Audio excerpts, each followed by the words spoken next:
natin? Ano po ba yun? Ito, panoorin mo ito.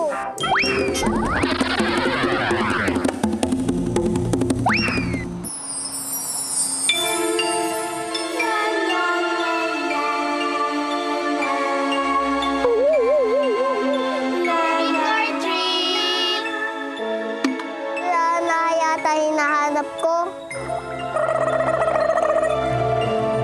Hello, friends. Nadami na ba kayong nakolektang candies?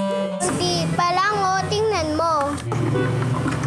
Nga, no? Wow! Ang ganda pala dito sa subdivision nyo. Ang galing.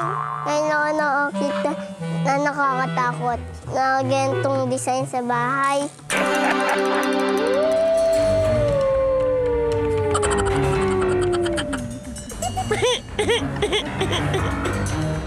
Saan ba ang lakad natin? Ba't tayo nakabis ng ganito? Para mag-trick or treat tayo! Ha? Trick or treat? Ano yun?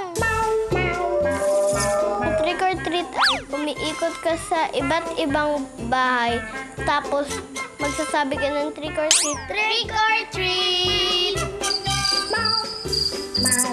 Pagka-treat, binibigyan ka candy.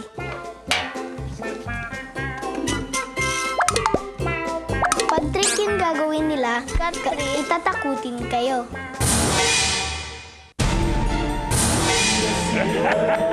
Trick or treat! Trick! Ginagawa namin yung trick or treat sa every Halloween. Nagto-trick or treat kami para maging masaya kami. Yun pala yun. Sir pala mag-trick or treat. Makakakuha tayo ng madaming candies. At hindi lang yan, marami ka pang makikilalang bagong kaibigan. Tulad namin.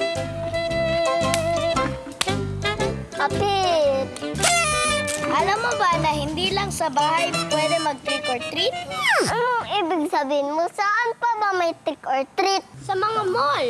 Minsan nga, meron doon contest ng paggandahan ng costume.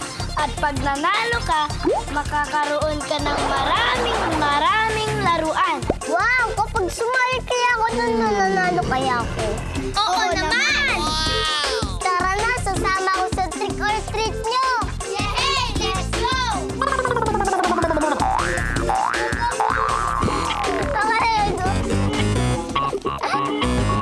Trick or treat! Trick or treat!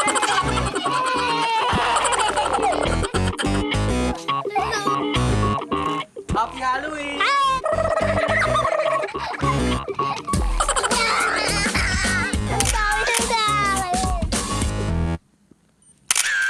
Oh, my magic! Ito, tsaka lalagyan ko ng tubig. Kunting-kunti na. Bad. Patingin. Yan na. Nilagyan ko ng tubig. Itatapon ko.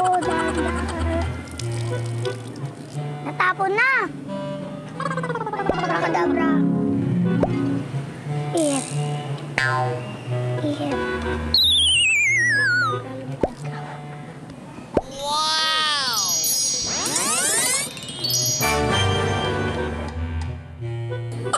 Halika! Ba't mo ginagawa yan? Kuha ka ng cup. Cup. Bubutasan mo yung cup. Kuha kang tubig. Tapon mo yung tubig. Okay? Then, ganyan. Ganda mo bibitawan. Wow! My magic! Oh, makinig kayo. Meron akong kikwento sa inyo. Ang istorya ng magkaibigang Hipon at Biya. Huwag kang